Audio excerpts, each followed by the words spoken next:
नमस्कार दोस्तों, स्वागत है चाणक्य नीति के एक और एपिसोड में। चाणक्य नीति को पूरी तरह समझने के लिए वीडियो को अंत तक जरूर देखना। तो चलिए शुरू करते हैं। दोस्तों, चाणक्य कहते हैं, नीति भ्रष्ट होने से सुंदरता का नाश होता है, हीन आचरण से अच्छे कुल का नाश होता है, पूर्णता न आने से विद्या का नाश होता है, उचित विनियोग के बिना धन का नाश होता है। नीति की उत्तमता ही व्यक्तित्व के सौंदर्य का गहना है। उत्तम आचरण से व्यक्तित्व ऊंचे कुल में जाता है। सफलता ही विद्या का आभूषण है। उचित विनियोग ही संपत्ति का गहना है। जो जल धरती में समा गया वह शुद्ध है। परिवार को समर्पित पत्नी शुद्ध है। लोगों को कल्याण करने वाला राजा शुद्ध है। वह ब्राह्मण शुद्ध है जो संतुष्ट है। जो लोग दिखने में सुंदर हैं, जवान हैं, ऊंचे कुल में पैदा हुए हैं, वह बेकार है यदि उनके पास विद्या नहीं है। वह तो पलाश के फूल के समान है, जो दिखते तो अच्छे हैं पर महकते नहीं। यदि तुम जन्म मरण के चक्र से मुक्त होना चाहते हो, तो जिन विषयों के पीछे तुम इंद्रियों की संतुष्टि के लिए भागते फिरते हो, उन्हें ऐसे त्याग दो जैसे विष को त्याग देते हो।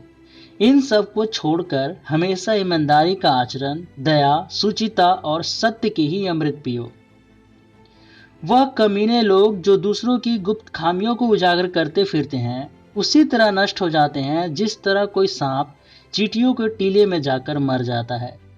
जिन्होंने वेदों का अध्ययन पैसा कमाने के लिए किया और जो नीच काम करने वाले लोगों का दिया हुआ अन्न खाते हैं, उनके पास भला कौन सी शक्ति हो सकती है। वह ऐसे भुजंगों के समान है जो दंश नहीं कर सकते, जिसके डांटने से सामने वाले के मन में डर पैदा नहीं होता, और प्रसन्न होने के बाद जो सामने वाले को कुछ नहीं देता, वह ना किसी की रक्षा कर सकता है और ना किसी को नियंत्रित कर सकता है। ऐसे आदमी भला क्या कर सकता है। चाणक्य कहते हैं, जिसके पास धन नहीं होता वह गरीब नहीं है। असल में वो रईस है, क्योंकि उनके पास विद्या है। लेकिन जिसके पास विद्या नहीं, वह तो हर प्रकार से निर्धन है। जिसे अपने इंद्रियों की तुष्टि चाहिए, वह विद्या अर्जन करने के सभी विचार भूल जाए, और जिसे ज्ञान चाहिए वह अपने इंद्रियों की तुष्टि भूल जाए। जो इंद्र विषयों में लगा है उसे ज्ञान कैसा, और जिसे ज्ञान है वह व्यर्थ है कि अपनी इंद्रिय तुष्टि में लगा रहा है। वह क्या है जो कभी कल्पना में नहीं आ सकता। वह कौन सी बात है जिसे करने से औरत सक्षम नहीं है। ऐसी कौन सी बकवास है जो दारू पिया हुआ आदमी नहीं करता। ऐसा क्या है जो कौवा नहीं खाता। भिखारी कंजूस आदमी का दुश्मन है। एक अच्छा सलाहकार मूर्ख आदमी का शत्रु है।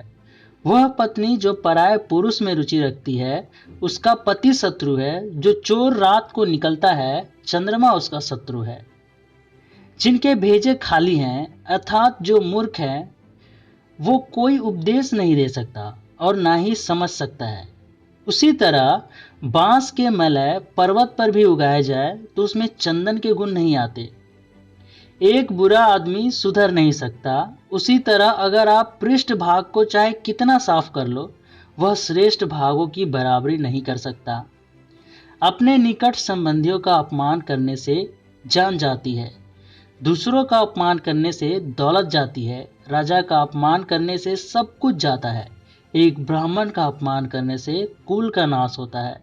ब्राह्मण एक वृक्ष के समान है। उसकी प्रार्थना ही उसका मूल है। वह जो वेदों का ज्ञान करता है, वही उसकी शाखाएं हैं। वह जो पुण्य कर्म करता है, वही उसके पत्ते हैं। इसलिए उसे अपने मूल को बचाना चाहिए। यदि मूल नष्ट हो जाता है तो शाखाएं ना रहेगी और ना ही पत्ते भी।